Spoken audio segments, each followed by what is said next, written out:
Manikanta save అవ్వడం అనేది హౌస్లో అందరికీ నిద్ర లేని రాత్రులు అయితే క్రియేట్ చేస్తున్నట్టుగా తెలుస్తుంది.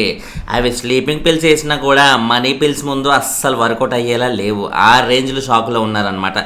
మణికంఠ ఒకవేళ ఇప్పుడు వర్స్ట్ కేసులో మనోడిని ముందే సేవ్ చేయకుండా, ముగ్గురిని నబీల్ని, నిఖిల్ని, మణికంఠని ముందే సేవ్ చేయకుండా వాళ్ళని కూడా వీళ్ళ దాంట్లో కలిపేసి నిన్నటి ఎపిసోడ్లో బయటికి ఆదిత్య గారిని పంపించేశారనుకోండి సైలెంట్గా. అప్పుడు అందరూ ఏమనుకునే వాళ్ళు, సరే పోన్లే ఆదిత్య గారు ఈ వీక్ వెళ్ళిపోయారు, నెక్స్ట్ వీక్ మనీ వెళ్ళిపోతాడేమో అన్నట్టుకైతే అందరికీ ఒక హోప్ ఉండేది. బట్ ఇప్పుడు ఏం చేశారు బిగ్ బాస్, ముందే నబీల్ని, నిఖిల్ని, మణికంఠని సేవ్ చేసి పడదొబ్బారు. వీళ్ళ ముగ్గురిని మాత్రమే ముందుకు చెప్పారు. అండ్ క్లియర్గా బాటమ్ 3 వీళ్ళే అన్నట్టు కూడా అక్కడ అర్థం వచ్చేలా అందరికీ అర్థం అయిపోయింది. ఎందుకంటే వాళ్ళ ముగ్గురిని ముందే సేవ్ చేసి వీళ్ళ ముగ్గురిని ముందు పెట్టేసరికి అప్పుడు ఇప్పుడు వాళ్ళందరికీ ఉన్న ఒక క్లారిటీ ఏంటి, మణికంఠ ఇప్పట్లో వెళ్ళిపోడరా, ఎందుకంటే ఆయనకంటే వీకు నైనిక, ఆయనకంటే వీకు విష్ణుప్రియ హౌస్లో ఆల్రెడీ ఉన్నారు కదా, ఈ వీక్ వెళ్ళిపోతే నైనికాను విష్ణుప్రియను వెళ్ళిపోద్ది అనే ఫీలింగ్తోనే అందరూ ఉన్నారనమాట. మోస్ట్లీ నైనికానే వెళ్ళిపోద్దని వాళ్ళకు కూడా తెలుసు. ఎందుకంటే హౌస్లో మెజారిటీ పరంగా చూసుకున్నా కూడా నైనికానే ఎక్కువ మంది ముందుకు తోసినట్టుగా అయితే మనకు తెలుస్తుంది అనమాట. సో బేసిక్గా వాళ్ళు మిగతా వాళ్ళు ఎవరు వెళ్ళిపోతారు ఏంటి అనే కంటే కూడా మణికంఠ ఎలా సేవ్ అవుతున్నారా, అది కూడా ఈ రేంజ్ ఓటింగ్ ఏంట్రా, 2 రోజుల ఓటింగ్కే సేవ్ అయ్యే రేంజ్ ఓటింగ్ వచ్చిందా, ఇంత లెవెల్ ఓటింగ్ వచ్చిందా, ఎలా పడుతుంది, కుర్రోడు ఏం ఆడుతున్నాడు, ఏం చేస్తున్నాడు, ఆయన ఏం ఆడట్లా, వీళ్ళందరూ ఇలా మాట్లాడుకుంటా ఉంటే ఏం చేస్తారు ఆడియన్స్, ఆయన టాస్క్లు ఆడకున్నా ఏం చేయకున్నా ఏం కాకున్నా కూడా ఇంతమంది మాట్లాడుకుంటారంటే కుర్రోడ్లు ఏదో మ్యాటర్ ఉందరు అన్నట్టుగా ఖచ్చితంగా ఆడియన్స్ ఫోకస్ వాళ్ళ మీద పడి ఓట్లు గుద్దుతారనమాట. ఇప్పుడు రోడ్ మీద ఒకరు ఎవరైనా చెప్పారు మాస్టర్, ఒరే నువ్వు ఎక్కడికైనా వెళ్ళు కానీ ఆ రోడ్డు వెంట మటుకు వెళ్ళకు, ఆ రోడ్డు వెంట వెళితే కథం అన్నట్టుగా. అంటే ఇప్పుడు 10 రూట్లు కనపడుతున్నాయి మీకు, ఆ రూట్ మటుకు వెళ్ళకరా, కొంచెం చూసుకో మరి అన్నట్టుగా. అంటే ఆ రూట్ వరకు వెళ్ళొద్దని ఎందుకు అన్నాడు, ఏదన్నా ఉందంటావా, ఏదన్నా గుప్తనిది ఏమైనా దాగుంటే నాకు దక్కొద్దని వీడేమని చెప్తున్నాడా, మనం వెళ్ళి ట్రై చేద్దాం అనే ఫీలింగ్ అనిపిస్తా లేదా? అఫ్కోర్స్ కొంతమంది లేడీస్, ఫ్యామిలీ లేడీస్ అటు బయటకి అలా వెళ్ళకున్నా కూడా ఎక్కువ మందికి కుర్రోళ్ళకి వాళ్ళకి ఎగ్జైట్మెంట్ అయితే ఉంటుంది కదా, ఎందుకు వెళ్ళొద్దు అని. సో ఇప్పుడు ఆడియన్స్ కూడా అదే అనమాట, ఇంతమంది మణికంఠ మీద ఫోకస్ చేస్తున్నారు, మణికంఠ గురించి మాట్లాడుతున్నారు, మణికంఠ సేవ్ అవుతున్నారంటే బాధపడుతున్నారు అంటే కుర్రోడ్లే ఏదో మ్యాటర్ ఉంది. కుర్రోడు మోస్ట్లీ డౌట్ లేకుండా మణికంఠ బీభత్సమైన ఎమోషనల్ అవడం వల్ల ప్రతిసారి ఎమోషన్ అంటూ ఏదో లూజ్ మోషన్స్ అయినట్టుగా అదే పనిగా ఇదే ఎమోషన్ని బయటికి తీస్తుండడం వల్ల ఏమైపోయింది, మెజారిటీ ఆడియన్స్ డౌట్ లేకుండా అది ఎమోషన్కి పడనోడు ఉండడు అసలు. ముఖ్యంగా ఇండియన్స్లో ఎమోషన్కి అసలు దాసోహం అవ్వకుండా ఉండలేని పరిస్థితి. అన్లెస్ అండ్ అంటిల్ అది బీభత్సమైన మరీ ఓవర్ యాక్టింగ్ చేస్తున్నాడు అనే ఫీలింగ్ అనిపిస్తే తప్ప మణికంఠ వరకు ఎగ్జిబిట్ అయ్యే ఎమోషన్. ఇప్పుడు లాస్ట్ సీజన్లో ప్రశాంత్ ఎమోషన్ బీభత్సంగా స్టార్టింగ్లో ఏడ్చేవాడు, ఎమోషనల్ అయ్యి ఉండేవాడు, కానీ దానివల్లే ప్రశాంత్ విన్ అయ్యాడా? కాదు కదా. పల్లవి ప్రశాంత్ ఓన్లీ ఎమోషన్ అనే దానికి ఆయన ఒక ప్లాట్ఫామ్లోకి రావడానికి ఎమోషన్ అనేది యూజ్ అయింది. ఇప్పుడు సింపుల్గా చెప్పాలంటే ఒక బ్యాక్గ్రౌండ్ ఉన్న హీరోకి అఫ్కోర్స్ టాలెంట్ బీభత్సంగా ఉంటుంది. అండ్ బయట నుంచి వచ్చిన ఎవరో ఒక చిన్న హీరోకి లైక్ కిరణ్ అభవన్ లాంటి వాళ్ళకి కూడా టాలెంట్ ఉంటుంది. బట్ కంపారిటివ్లీ బ్యాక్గ్రౌండ్ ఉన్న హీరో ఎక్కువ దూసుకెళ్ళడానికి ఛాన్స్ ఉంది. ఎందుకంటే ఆ హీరో ఆల్రెడీ ప్లాట్ఫామ్ మీదకి వచ్చేసాడు. కిరణ్ అభవన్ లాంటి వాళ్ళు ప్లాట్ఫామ్ మీదకి రావడానికి చాలా కష్టం అవుతుంది. ప్లాట్ఫామ్ మీద కంటే I mean to say stardom రావడానికి. ఎందుకంటే ఎటువంటి బ్యాక్గ్రౌండ్ లేని హీరో ఒక్కొక్క సినిమా చేసుకుంటూ ఎప్పుడో కానీ రాదు. ఇక్కడ బ్యాక్గ్రౌండ్ ఉన్న హీరోకి అయితే ఈజీగా వెళ్ళిపోవచ్చు. ఎందుకంటే ఇప్పుడు బ్యాక్గ్రౌండ్ ఉన్న హీరోకి టాలెంట్ ఉంది, కానీ ఆ టాలెంట్కి తగ్గ ప్లాట్ఫామ్ ఆయనకి ఈజీగా దొరికేసింది కాబట్టి జప్మని వెళ్ళిపోతుండు.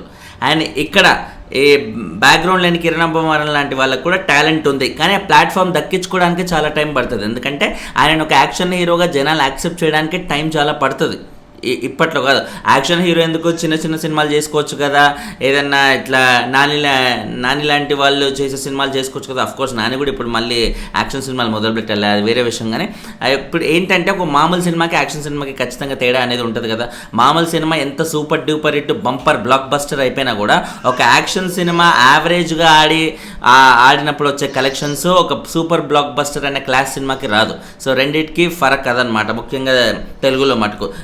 హిందీలో అది వేరే విషయం. కానీ సో ఇక్కడ కూడా ఏంటంటే మన మణికంఠ విషయంలో కూడా ఆల్మోస్ట్ జరిగేది అదే. ఇప్పుడు అందరూ ఆ లెవెల్లో హౌస్లో అనేది టార్గెట్లు మొదలవుతుంటే ఆయన ఎమోషనల్ ఫీల్ అవుతుంటే ఆ ఎమోషన్ అనేది ఇప్పుడు మణికంఠ ఒక ప్లాట్ఫామ్ లాగా యూజ్ చేసుకున్నాడు. డౌట్ లేదు, ఆ ఎమోషన్ అనేది ప్లాట్ఫామ్ లాగా యూజ్ చేసుకొని ఇప్పుడు తనలో టాలెంట్ లేదంటే ఖచ్చితంగా టాస్కులు బాగా ఆడగలడు, ఏదైనా ఆర్గ్యుమెంట్స్ వస్తే ఖచ్చితంగా ఇది తప్పు ఇది రాంగ్ అని చెప్పగలిగే దమ్మున్నోడు, ఎవరికైనా సరే ఎదురెళ్ళగలడు. ఫ్రెండ్స్ నా రిలేషన్స్ అని చూడకుండా నామినేట్ చేయాలనిపిస్తే చేయటమే అంతే. మళ్ళీ అందులో ఫేవరెటిజం కానీ బయాస్డ్ కానీ ఇవేవి ఉండదు. ఇవన్నీ క్వాలిటీస్ ప్రతి ఒక్క కంటెస్టెంట్లో ఉంటాయి. ఎందుకంటే బిగ్ బాస్కి వస్తున్నారంటే మనం ప్రాపర్గా ఉండాలి, ఇట్లా బయాస్డ్ ఉండకూడదు, టాస్కులు బాగా ఆడాలి, బయటికి పక్కాగా మనం ఆర్గ్యుమెంట్ క్యాపబిలిటీస్ అనేవి చూపించుకోవాలి, లాజికల్ ఎబిలిటీస్ చూపించుకోవాలి. ఇవన్నీ ప్రతి కంటెస్టెంట్కి ఆ జీల్ అనేది ఉంటుంది. అలాగే మణికంఠ కూడా ఉంటుంది. మణికంఠ అవన్నీ ఎగ్జిబిట్ చేయడానికి తనకి ఎమోషన్ అనే ఒక ప్లాట్ఫామ్ యూజ్ చేసుకున్నాను. ఆ ఎమోషన్ అనే ప్లాట్ఫామ్ యూజ్ చేసుకొని దాని మీద ఇప్పుడు స్ట్రాంగ్గా ఉన్నాడు కాబట్టి ఆ స్ట్రాంగ్గా ఉండి ఇప్పుడు తన ఆర్గ్యుమెంటల్ క్యాపబిలిటీస్ లాజిక్స్ ఇవన్నీ ఒక్కొక్కటి అలా అడుగు వేసుకుంటూ ముందుకెళ్తా ఉన్నాడు. అది ఏ రేంజ్ ముందుకెళ్ళాడు, ఏకంగా విష్ణుప్రియ లాంటి ఒక కంటెస్టెంట్ని దాటేసి వెళ్ళిపోయాడు. విష్ణుప్రియ అంత పెద్ద తోప అంటే విష్ణుప్రియ ఖచ్చితంగా తోపే, ఒక ప్రీ ఎగ్జిస్టింగ్ ఫ్యాన్ ఫాలోయింగ్ ఉన్న తోప. మామూలు ఓటింగ్ లేదు. స్టార్టింగ్లో విష్ణుప్రియ వచ్చినప్పుడు విష్ణుప్రియకి ఆ హౌస్లో ఆడే గేమ్ ఏంటి, ఆమెకు పడే ఓటింగ్ ఏంటి అన్నట్టుగా అనిపించింది అప్పుడు స్టార్టింగ్ వీక్స్లో. ఎందుకంటే తను యాంకర్గా ఏదైతే తన పాపులారిటీ ఉందో అది చాలా బాగా పడుతుంది. ఓకే, నిఖిల్తో పోటాపోటీగా విష్ణుప్రియకి కూడా ఓటింగ్ ఉండే. ఇప్పుడు ఈ రేంజ్లో దారుణంగా పడిపోవడానికి కారణం ఏంది? విష్ణుప్రియ ఆడకపోవడం వల్ల కాదు, మణికంఠకి బీభత్సంగా ఇవన్నీ కలిసి రావడం వల్ల విష్ణుప్రియని దాటేసి మనోడు ఇట్లా ముందుకెళ్ళిపోయిన పరిస్థితులు అనమాట. సో ముందుకెళ్ళిపోయాడు. అండ్ ఇప్పుడు విష్ణుప్రియ ఒక్కొక్కటి ఇలా అదే పనిగా వాళ్ళ గురించి వీళ్ళ గురించి కమెంట్లు వేస్తూ ఉండడం, లేకపోతే గేమ్ మీద కాకుండా పృథ్వీ మీద కాన్సన్ట్రేట్ చేస్తూ ఉండడం, ఆమె ఆర్గ్యుమెంటల్ క్యాపబిలిటీస్ గ్రాస్పింగ్ పవర్ పెద్దగా లేకపోవడం, ఇవన్నీ ఒక్కొక్కటి ఆమెకి నెగిటివిటీ యాడ్ అవుతూ ఆమె ఓటింగ్ అనేది తగ్గిస్తూ ఉంది. ఎనీ టైం ఆమె మణికంఠ కంటే ముందే బయటికి వెళ్ళిపోయినా కూడా ఆశ్చర్యపోనవసరం లేదు, ఆ రేంజ్లోనే ఉంది ఇప్పుడు ఓటింగ్ అనేది. సో ఇప్పుడు మణికంఠకు చూస్తే దద్దరిల్లిపోయే ఓటింగ్ అనేది ఉంది. ముఖ్యంగా నా ఓటింగ్ పోల్లో అయితే మరీ దారుణం అది. అసలు ప్రపంచంలో ఉన్న మణికంఠ ఫ్యాన్స్ అందరూ నా ఒక్కడి ఛానల్లోనే ఉన్నారా అన్నట్టుగా అయితే ఆ పోల్ కనబడుతుంది. నా కమ్యూనిటీ ట్యాబ్లో వెళ్ళి చూడండి, నబీల్ని నిఖిల్ని కూడా క్రాస్ చేసేసి మణికంఠకి ఎక్కువ ఓటింగ్ ఉంది. అలా ఎలా పడుతుంది రా, ఎలా పాసిబుల్ అనే ఫీలింగ్ అయితే వస్తుంది అన్నమాట. మణికంఠ ఫ్యాన్స్ అందరూ ఒరే మీరందరూ దిస్ ఈస్ ఫనీ ఒక యూట్యూబ్ ఛానల్ ఉంది, వాడి కమ్యూనిటీ ట్యాబ్లో ఓట్లే అన్నట్టుగా ఒకేసారి వచ్చి మీద పడేసి ఓట్లు వేసినట్టుగా అయితే తెలుస్తుంది. ఆ రేంజ్ ఓటింగ్ అయితే ఉంది. సో ఇప్పుడు ఎప్పుడైతే నైట్ మణికంఠ సేవ్ అయిపోయి ఆదిత్య గారు వెళ్ళిపోవడం అండ్ నైనిక విష్ణుప్రియ కంటే ఎక్కువ ఓటింగ్ మణికంఠకు ఉంది అని అఫీషియల్గా వాళ్ళకి తెలియడం వల్ల హౌస్లో అందరికీ నిద్ర లేకుండా అయిపోతుంది అన్నమాట. విష్ణుప్రియకి, సీతకి, ప్రేరణకి, ఇటు పృథ్వీకి ఏ ఒక్కరికి కూడా మెంటల్ ఎక్కుతుంది. అలా ఎలా పాసిబుల్ రా, ఏ యాంగిల్లో పాసిబుల్ రా, జనాలు ఏం చూస్తున్నారు రా అన్నట్టుగా అయితే యష్మికి అయితే నాకు తెలిసి జుట్టు పీక్కొని ఈ పాటికి ఏం జరుగుతుంది అసలు హౌస్లో, నా వల్ల కాదురా నేను తట్టుకోలేకపోతున్నా అనే ఒక సిచ్యువేషన్లోకి అయితే తను వెళ్ళిపోతుంది అన్నమాట. సో వీళ్ళందరూ ఈ రేంజ్లో మెంటల్ ఎక్కిపోతుండడం వల్ల, వీళ్ళందరూ ఈ రేంజ్లో టెన్షన్ పడుతుండడం వల్ల ఇవన్నీ ఎవరికి పాజిటివ్ అవుతుంది?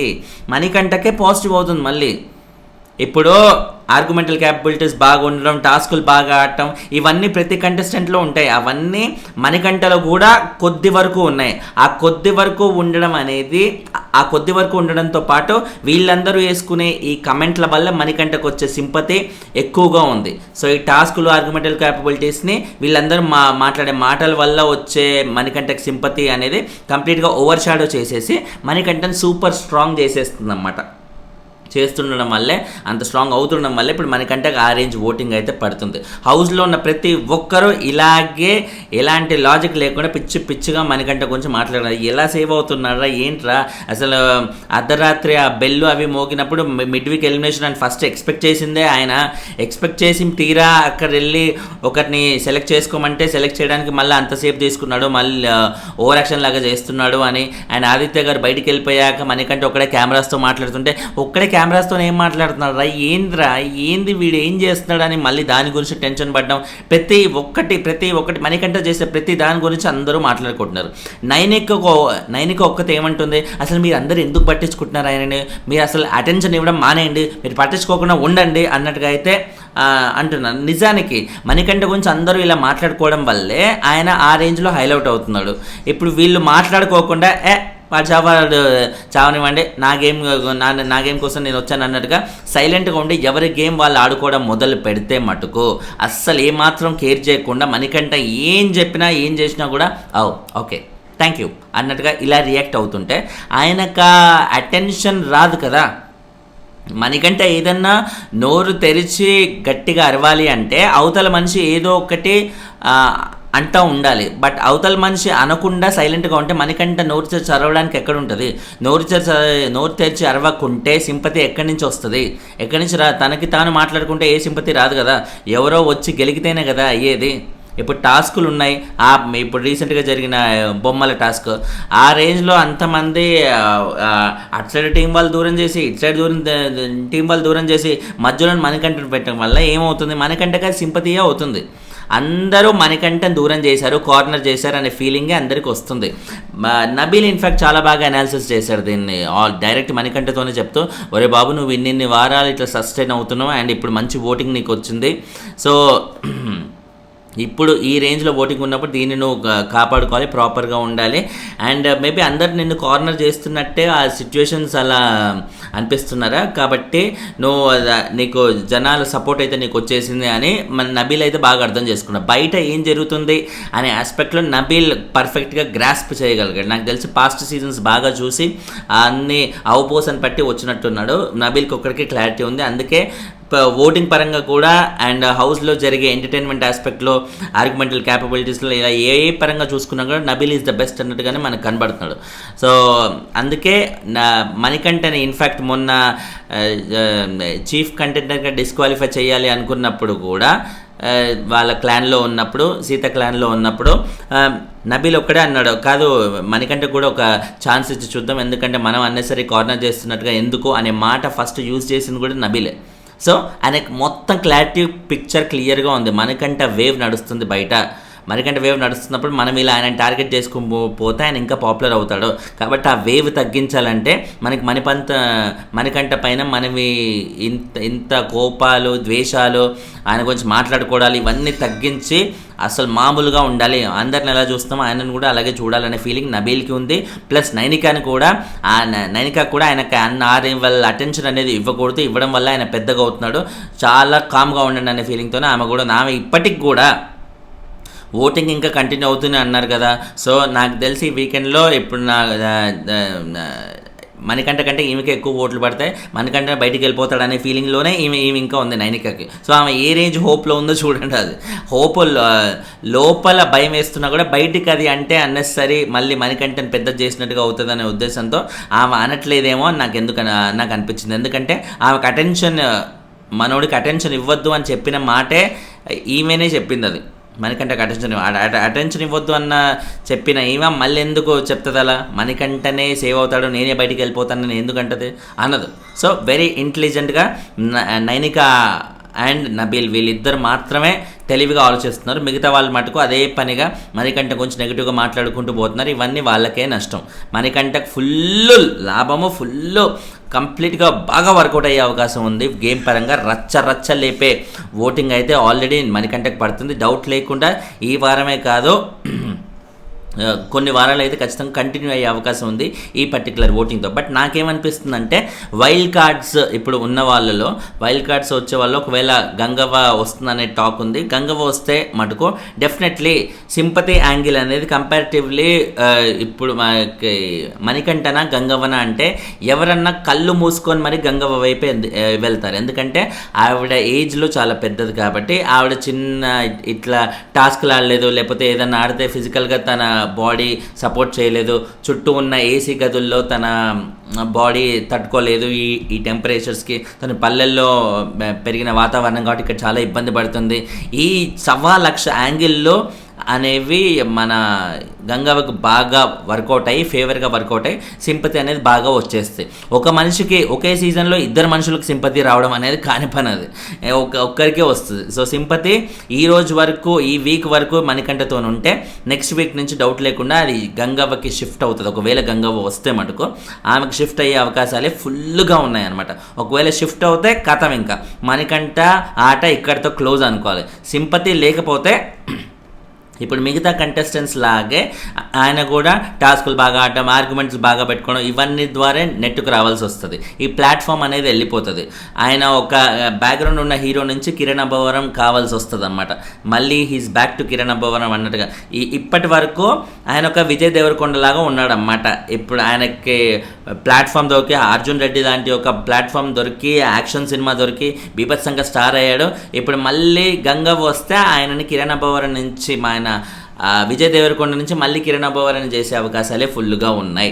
సో అది చేస్తుందా, మనకంట ఏ రేంజ్లో మళ్ళీ డౌన్ అయిపోతాడా, లేకపోతే ఇదే రేంజ్లో దమ్మున్నట్టుగా దూసుకుపోతాడా? అసలు బేసిక్గా మిగతా వాళ్ళందరూ మాట్లాడుకోవడం మానేస్తే ఆబ్వియస్లీ డౌన్ అవుతాడు. బట్ వాళ్ళందరూ మానరుగా, వాళ్ళందరూ మణికంఠని బయటికి పంపించేదాకా నిద్రపోయేలా లేరు. ఆ రేంజ్లో మెంటల్ టార్చర్ అనుభవిస్తున్నాడు. ఆయన హౌస్లో కంటిన్యూ అవుతుంటాయి. ఇవన్నీ ఆయన ఫేవరబుల్గానే వర్కౌట్ అవుతాయి. ఆ మాత్రం తెలుసుకోకుండా వీళ్ళు ఏంటేంటో మాట్లాడేసుకుంటున్నారు. Finally thanks lot for watching. ఛానల్ని సబ్స్క్రైబ్ చేసుకోండి. సబ్స్క్రైబ్ చేసుకోకుండా పర్లేదు, నాకు లైకులు కొట్టండి బాబాయ్, లైకులు ఒక్కటి కొట్టండి నాకు అంతే. మీరు ఎన్ని లైకులు కొడితే వీడియోలో అంది ముందుకు వెళ్తుంది అన్నమాట. యూట్యూబే ప్రమోట్ చేస్తుంది వీడియోని. దయచేసి ప్లీజ్ డూ లైక్. బాయ్.